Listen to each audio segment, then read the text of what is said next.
Tra l'altro il blind trust è una cosa che viene fatta negli Stati Uniti e che ha un senso quando un proprietario, un imprenditore, un finanziere, come capita negli Stati Uniti, ha tante azioni in tante aziende diverse, non ne controlla nessuna direttamente e non è il padrone delle televisioni. No? Allora se io ho 1 milione di azioni IBM, 1 milione di azioni della Bell, un altro milione di azioni di un altro fondo, eccetera, le do ad un gestore, a un fondo cieco, ad un blind trust, questo le gestisce, le vende, le tiene, le gestisce come gli pare, io non ne so niente e questo funzionerebbe. Ma non funziona quando un personaggio ha in mano le aziende televisive e pubblicitarie di questo paese, perché sarà anche cieco il trust, insomma, il gestore, ma non sono ciechi né i direttori, né i manager, né i direttori di rete, né i manager, né i giornalisti dei tuoi telegiornali che vedono benissimo. Non sei cieco tu, Berlusconi, che li guardi e tutti sanno che alla fine farete i conti. E quindi è evidente che non serve a nulla il blind trust. È una cosa veramente ridicola. Una legge adeguata sarebbe una legge che impedisse contemporaneamente di fare politica e di fare l'imprenditore televisivo. Questa è molto semplice, uno fa l'una cosa o l'altra. Volete togliermi le reti televisive? Si lagna Berlusconi. No, vuoi tenerti le reti televisive? Tieniti le reti televisive e fai l'imprenditore. Vuoi fare il politico? Vendi le reti televisive. Mi sembra un discorso semplice e proprio lineare. Nessuno vuole l'esproprio. Tieniti le aziende, rendile grandi, sono una ricchezza per il paese, come disse una volta D'Alema, ma diventano una zavorra per il paese se contemporaneamente tu sei in politica e controllore della televisione. Anche la cosa sulla RAI, stesso ragionamento. C'è una legge che cambia i consigli d'amministrazione RAI, la legge Gentiloni, ma lascia comunque la maggioranza in mano ai partiti.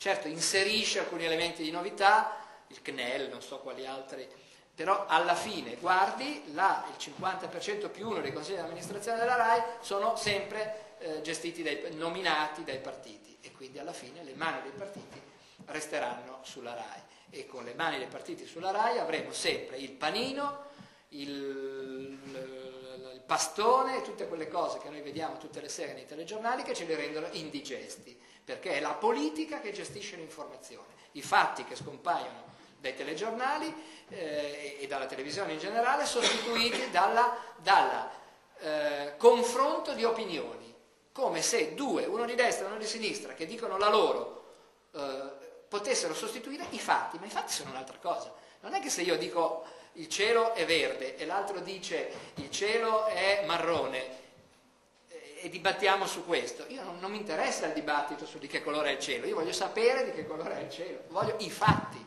Allora il giornalista esce, apre la finestra e dice il cielo è blu e non mi interessa nulla se ci sono uno di destra e uno di sinistra che vogliono dibattere sul colore.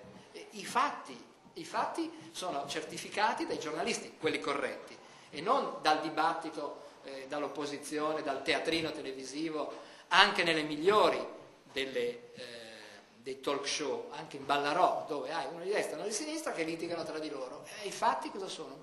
È indifferente alla fine, non importa, no? Perché ognuno si schiera sulla base di chissà di che cosa, della simpatia, io sono di destra, allora avrà ragione quello di destra. I fatti sono fatti e bisogna tornare ai fatti. Sulla giustizia, stessa cosa, è mai possibile, l'aveva detto Prodi, l'ordinamento, la legge Castelli fa schifo, va azzerata. Non è stata azzerata, è stato fatto un compromesso di cui discutiamo in questi giorni e leggiamo in questi giorni sui giornali, in cui all'ultimo momento vengono reintrodotte dei codicilli per cui si reintroduce la divisione delle carriere tra magistrati d'accusa e magistrati giudicanti e giudici, quando è assolutamente inutile. Se facessero una riforma per rendere più veloci i processi, no? Sarebbe molto meglio, perché i processi durano, specie quelli civili, durano anni e anni e anni, se ne fregano, anzi i processi è comodo che siano lunghi, perché siccome il nostro Parlamento è fatto per il 70% da avvocati e gli avvocati ci guadagnano se i processi sono lunghi, va benissimo così, e allora si preferisce prendersela con i giudici e togliere potere ai PM, potere ai magistrati di accusa, ma non che il potere del pubblico ministero sia interessante in sé, è una garanzia per il cittadino, perché più il pubblico ministero ha possibilità di indagare e più il cittadino è tutelato che i reati vengano perseguiti e puniti. È molto semplice, non è il potere del PM, non è l'interesse di casta del magistrato, è l'interesse nostro dei cittadini, perché qua sempre garantismo, dobbiamo essere tutti garantisti, io sono ultra garantista, ma sono garantista anche nei confronti delle vittime. Allora, la prima esigenza è che i reati siano perseguiti e che le vittime abbiano soddisfazione del loro, sia che si tratti di reati piccoli, sia che si tratti di reati di allarme sociale, o sia che si tratti di grandi bancarotte, eccetera, eccetera. Invece niente, lascia andare con questo pastrocchio sulla riforma della giustizia. Restano tutte le riforme vergogna, le cosiddette leggi vergogna fatte da Berlusconi, non una è stata abbattuta dal governo di centrosinistra, non una, anzi è stato aggiunto l'indulto, e l'effetto combinato di indulto e, per esempio, prescrizione breve rende inutili i processi. È stato calcolato, io lo scrivo al millimetro, non mi ricordo la cifra, ma era 93, qualcosa, il 93, qualcosa di tutti i processi che si stanno celebrando in questo momento in Italia sono inutili, perché l'effetto combinato di indulto breve, legge vergogna di Berlusconi, prescrizione breve, cioè i tempi di prescrizione che sono abbreviati dalla legge vergogna di Berlusconi, più indulto, rendono inutili i processi, cioè i magistrati sanno di stare lavorando per niente, stanno facendo il 93% dei loro processi inutilmente, faranno la loro sentenza e alla fine prenderanno la sentenza, la strapperanno perché è inutile, c'è l'indulto e la prescrizione. E allora perché il centro-sinistra non ha fatto le cose che aveva promesso poi sostanzialmente, perché non è che doveva fare grandi invenzioni, fare quello che aveva promesso, fare delle leggi di ritorno alla normalità liberale in questo paese, sull'informazione per esempio, nulla di comunistico, cioè ritorno alla libertà, alla normalità liberale, cioè un paese in cui la politica e l'informazione siano divise, in cui se tu vuoi fare il politico fai il politico, se vuoi fare l'imprenditore pubblicitario televisivo, la riforma Gentiloni sulla TV.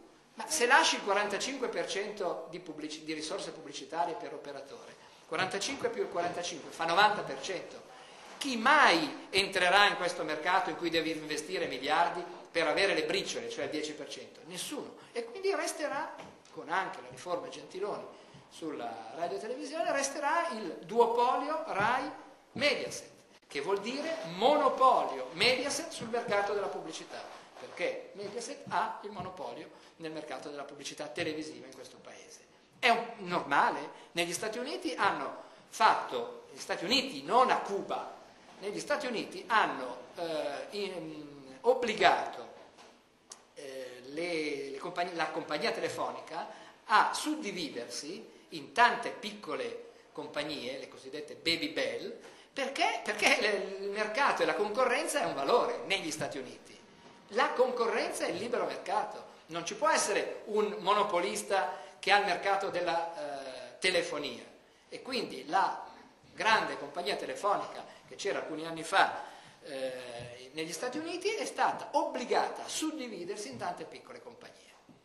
Lo hanno fatto negli Stati Uniti per la telefonia, non siamo capaci di farlo noi in Italia per la televisione, che è molto più delicata, perché non si tratta di concorrenza, di un settore di mercato in cui contano i soldi poi sostanzialmente. No, qui conta la democrazia, perché l'informazione, la televisione è la maniera con cui la maggioranza degli italiani si forma un'idea politica, perché i giornali, ahimè, li leggiamo in pochi, no? E è la televisione che forma le idee politiche della maggioranza degli italiani, e allora la televisione va salvaguardata dall'essere un monopolio nel nostro